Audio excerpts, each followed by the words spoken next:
Hello friends, my name is Koolio and welcome back to the channel. Today guys, I'm going to be going over my current account progress. I've actually had a lot of you guys ask me to do this, to show you my account, what my team is currently doing, and things like that. Now, I am going to talk about that. I'm going to show you my team and all my heroes and stuff, but I also decided I didn't want to just do that for the video. So I also want to talk to you guys about the difficulty challenge that this game presents to us as players. Because I've had a lot of people so far in comments on YouTube and the Discord and on the Reddit forums and stuff talk about how this game, you hit like a difficulty block and it almost kind of like, it hurts our feelings because you get to that point and it's almost impossible to get past certain levels until you grind and level up your characters. Well, I actually want to talk to you guys about that in this video because I feel like this game does have a vertical progression to it when it comes to things like the time rift, the secret realm stuff, as well as the main story. But there's a lot of side story stuff and a lot of side missions and things that I think a lot of people might be forgetting, because when I've been playing through this game and going through it, I'll find that I'll hit like a wall, but then I find out that I've got all this other content that I've been ignoring, and I go back through, complete all that stuff, and then I'm ready to take on that wall, or I'm even like way higher and way past that it's almost like I can just auto through a lot of the stuff that that was really hard for me. So before I go in and talk to you about kind of those tips and tricks, I'm gonna go ahead and actually show you my team that I've got going on right now. Now, currently my team consists of two faction leaders.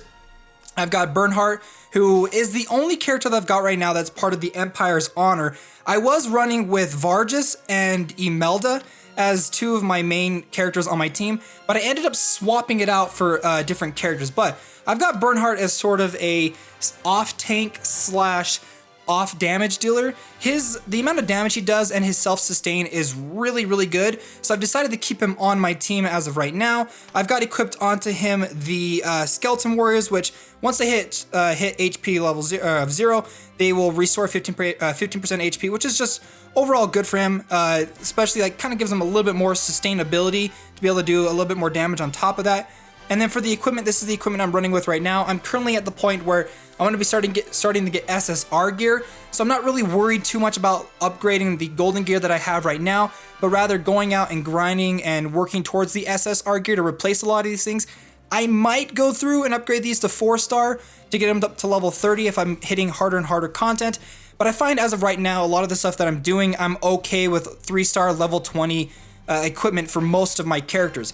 Now for the items that I've got attached to him, I've got the Rough Sea, which does increase his overall attack by 5%, and when he's actively attacking entering battle, his attack is increased by 10% and his damage taken is decreased by 15%, which just goes to emphasize more of his off-handed damage dealing and his off-tankiness that I've got going on right now.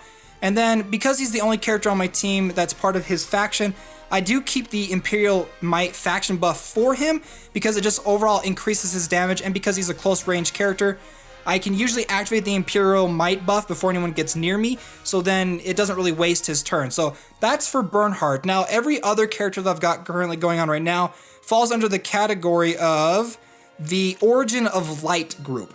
Now I am planning on maybe swapping out Bernhardt if I can get Luna, but I haven't unlocked her just yet. So currently I'm running with Diehard with the faction buff Light of Hope. I did originally have had Freya's Light of Hope, but then I unlocked his, so I decided why not go ahead and equip him. Now with him, I've been running him as the Assassin upgrade. I'll show you my upgrade class for him. I went straight for the High Master, but once I master this one, I do plan on going down the Royal Knight just to make, I don't have a cavalry on my team, so it'll be good to have him on there and do a lot of damage. Now he's my main damage dealer that I've got on the team, with a high emphasis on crit. The soldier that I've currently got equipped to him is the Ambusher, which does increase his crit chance by 20%. And on top of the equipment that I've got going on right now, I'm still currently working on upgrading these two armor pieces right here in the center to level 20. And then for the runes or the enchantments I've got going on right now, it does give him a plus 5% crit chance. And when he does crit damage, he does plus 20% crit damage. So I find that if he crits, he can pretty much one-shot anything, and he's been absolutely fantastic. Now I know a lot of people are probably thinking, you know, Diehard's probably a character that you mainly want to use for the PvP, as you'll come across instances in the PvE realm where he's not usually the best, especially in higher level dungeons. But I might end up swapping him out if I find a character better for PvE, but for right now, he's my best damage dealer in the game, especially with that amazing crit damage from his skill. So there's Diehard, and then for the other characters I've got currently on my team, my tank right here, Freya, who's actually my most powerful character I've got. She's got a total of 1,771 with Bernhardt just behind her. Now, she's been my main tank, and I actually just posted a video for you guys where I was going through and showing the kind of build that I've got going for her. I've got the Thorns build, which does give her increased HP, and when she attacks, there's a 30% chance to reflect damage taken this time by 50%. Now, I had some people comment about that Thorn ability where they see it activated, but they don't see the damage come through. Well, specifically where the damage from the Thorn ability actually comes through at is when you engage in damage. Now, there's a lot of abilities, such as her Sorrowful Choice ability, where it deals damage to the enemy before the battle even starts. So she does damage before the battle starts, and then there's damage when the animation actually plays, and then with her Barb ability, she does damage afterwards. Now, the Thorn ability that comes from this enchantment happens during the actual battle. You'll specifically notice it when she's engaged with long-range targets. Because she's a melee combat, she can't attack those long-range targets. However, if her Thorn ability does activate, and for instance, if a long-range target does 2,000 damage to her, you'll see that they take 1,000 damage back.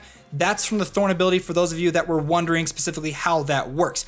So that is Freya. She's my main tank. She's been absolutely wonderful. She's part of the Origin of Light, and she has been just absolutely fantastic.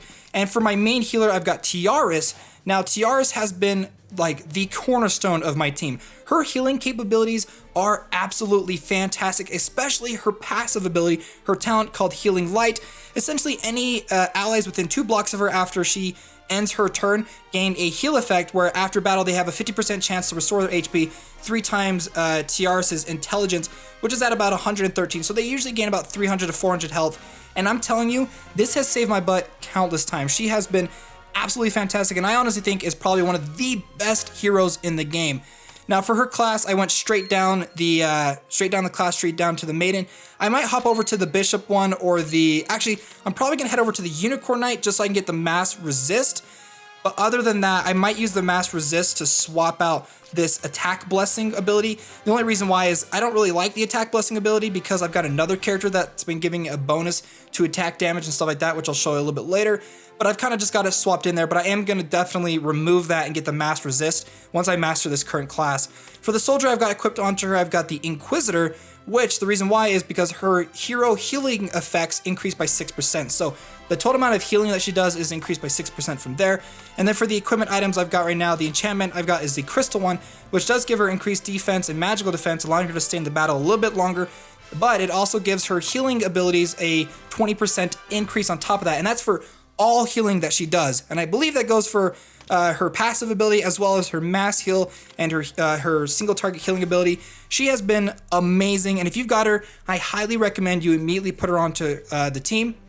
As well as I've got her part of the Origin of Light group, so she does receive that faction bonus. Now, the most recent addition to my team, which I've actually been really surprised on how powerful she's been, is Liffany. Now, I don't know specifically what her power level is or what she is in like a tier ranking or tier list kind of a thing, but she has been absolutely key to my team so far. Now, she does receive the buff through the Origin of Light from Diehard, but I have found her intelligence is crazy good. It is so freaking high. She does an insane amount of damage. Once Diehard activates his faction buff ability, she is one-shotting things left and right using this ability called the Windblade. It is fantastic. On top of that, I've got the magical defense support, where if she's next to an ally, they get a 20% increase to magical defense, as well as they're immune to stun. And that has also been really, really key to this team because I've noticed that I've got pretty good physical defense, but a lot of my characters lack in the magical defense realm. So having that is just a really extra key point, especially for characters like Bernhardt and Diehard, who can die fairly easily to magical damage. I really like that magical defense support. And then she's got the attack support, which is what I was talking about before, where 2 allies within 2 blocks of her gain a 15% increase to attack damage. Now you may be thinking, wait a minute, what about the faction buff? Yes, it's true. If you have the faction buff, I believe that one takes precedent, but this also helps for characters that end up losing the faction buff, and I'm trying to use Diehard to attack instead. And it also helps out making it so that she's immune to attack down and any active abilities being disabled, because you'll come across a lot of PvE instances and even PvP where you got enemies that will disable all of your active skills. This makes it so they can't do that, and I really like. So you got the attack bonus on top of that, and you make it so they're immune to attack and intelligence down, and having their abilities deactivated. She's been awesome, and I do like her magic explosive ability. It doesn't do a whole lot of damage, and I find that I'm usually killing enemies before it becomes effective, but it's always kind of nice to have a little bit of extra bonus damage on top of that, especially if they're already being impacted by Freya's passive attacking abilities. So I really do like her. She's become one of my favorite characters on the team, only because she does a really good amount of damage. On top of that, the soldier class I've got currently going on right now is the Thaumaturge, which when she's initiating combat, her attack is increased by 10%. And then for the equipment items I got right now, the enchantments I've got equipped onto her is magic, which does increase her attack and intelligence by 5%, and her skill damage is increased by 10%, and her area of effect increases by 5%, or by an extra 5%. Now, she doesn't have any area of effect abilities, but I'm specifically using that for the skill damage, because she does, like I said, a whole ton of damage. And so that's my current team going on right now, a sort of half Origin of Light, half Empire's Honor faction. I do, however, sometimes swap out abilities here and there. I've currently got Sonya up to 4 stars. I'm working on a kind of a little bit of a guide video for our ranking characters for Laird. Specifically, I'm working with him, and I think it'll be an interesting video coming in the future. But yeah, most of my characters are around level 40. The ones I've got on my main team, I'm pushing up to level 40. I've almost got Tiaras and Diehard to level 40. But this is kind of the current heroes I've got unlocked as of right now. I've got all the R-rated heroes unlocked. I'm missing a couple of SRs, and then I am currently working on the Bozel event going on right now to unlock. I should have him unlocked probably by the end of today. And so that is my current team and my current account settings for you guys. And I know some of you guys asked about this VIP system I've got right now. There's a couple of little things that you can buy from the store, which I'll just show you, just to kind of let you guys know exactly what it was. I got the Gift of the Goddess, which every day I get 50 Trinity Crystals and extra experience by 10% and plus extra intimacy plus 10%, which is pretty good in the long term. And then I've got the Flag of Courage, which gives me a little bit of extra bonuses on top of the Goddess Trial and Aniki's Gym daily reward. Now, some people have been talking about this game possibly being pay to win. And to be honest, like for any gacha game out there, you can spend tons and tons of money to get the best heroes in the game. Obviously, there's going to be some slight pay to win elements, but in regards to like a free to play game, this game has been fantastic. Now, I am going to talk about the difficulty levels with you guys for the last couple of minutes. Now, I know some of you guys have been talking about playing through the time rifts or even the main story. Well, you come across the main story and it's extremely difficult and you can't get past it, or you're going through the time rifts and the time rifts have been just so hard and you're not able to clear the next level. This is my suggestion. Those are the two main vertical progression systems in the game where you're going through, you're trying to complete all of the time rifts and go through this as fast as you possibly can, or complete the main story, but then you'll eventually hit a wall and then you realize that your team suddenly feels underpowered. Let me show you some things that you guys can do as kind of side objectives to get rewards, to unlock bonuses, getting summoning tickets, as well as getting premium currency. Now, you guys may not know this, but as you're going through, there's map events that pop up. Obviously, that's not something that's gonna really be a mystery to you, but you'll notice that you'll come across instances where you are getting ready to fight an enemy. For example, this harpy person right here. If I were to actually go ahead and fight this person, engage this battle, which I'm gonna actually back out of it, I don't actually want to fight it, is you'll notice that every once in a while you'll come across battles and instances of monsters like this, where if you defeat them, another one will pop up right next to it in this spot right here, and then you defeat that one, and then there's a boss that will pop up in the next adjacent spot. When you defeat that boss, you actually will receive things like premium currency and summoning tickets. So don't miss out on some of these map events that happen right now, because hidden ones will pop up, and those hidden ones do give quite a bit of rewards on top of the things that you're doing. Now, you may come across an instance where, like I said, the story is just too hard for you to take down, so you might jump over to the time rifts and try to go through this as fast as possible, but you'll find out that it becomes really difficult.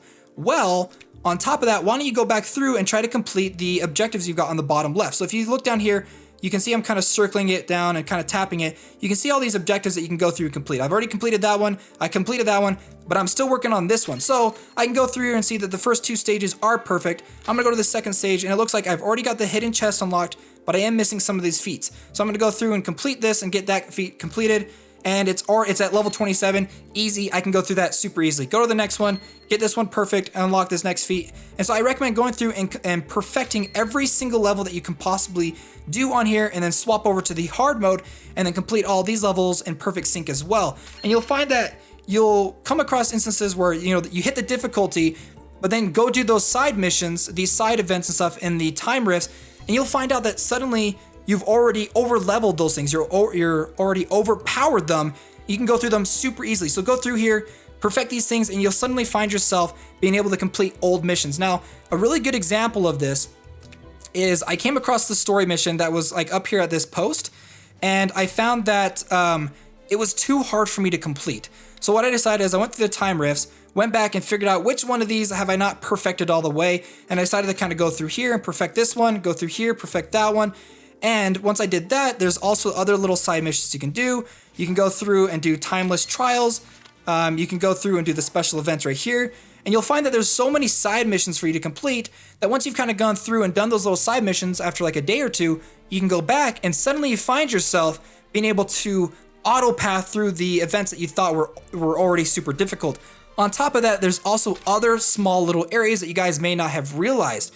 Let's go ahead and take a look at Freya as a really good example in the bond power. Now, as you go through this and you unlock these nodes, you'll actually be able to receive free Trinity Crystals for unlocking these specific nodes. Now, for this one, I've already got her up to level 10 intimacy, but I do need to go through and complete the Time Rift Chapter 3, Section 6 in order to unlock this all the way and get 15 free Trinity Crystals. And there you go. You've got a second objective that you can run through and obtain Trinity Crystals on top of that. So as you're going through and doing this bond of power for a lot of these characters, pay attention to things that you may have missed out on. For instance, I got to get him up to level intimacy of 23, but I've also got to complete the Emperor Enlightenment with Leon's help. So there's a lot of stuff that you can do on top of this, and there's Gates of Fates that you can run through as well. I found that Bernhardt's first Gate of Fate was almost impossible for me to complete the first time, and then I went through, did a bunch of other stuff, and came back to this area and found out I was already like 10 levels higher than it, and I pretty much autoed path through this. It was so easy. So pay attention. Remember this game, it does have like a vertical progression through it to the main story and the time rifts, but take it easy, slow down, and look for side missions, side stories, the hard levels, perfect some other levels and stuff like that, and suddenly you're going to find yourself with more Trinity Crystals and more summoning tickets than you had before. Well guys, I hope you enjoyed this video, and if you did, don't forget to hit that like button and subscribe to stay up to date in the latest in Langrisser M. See you, my friends.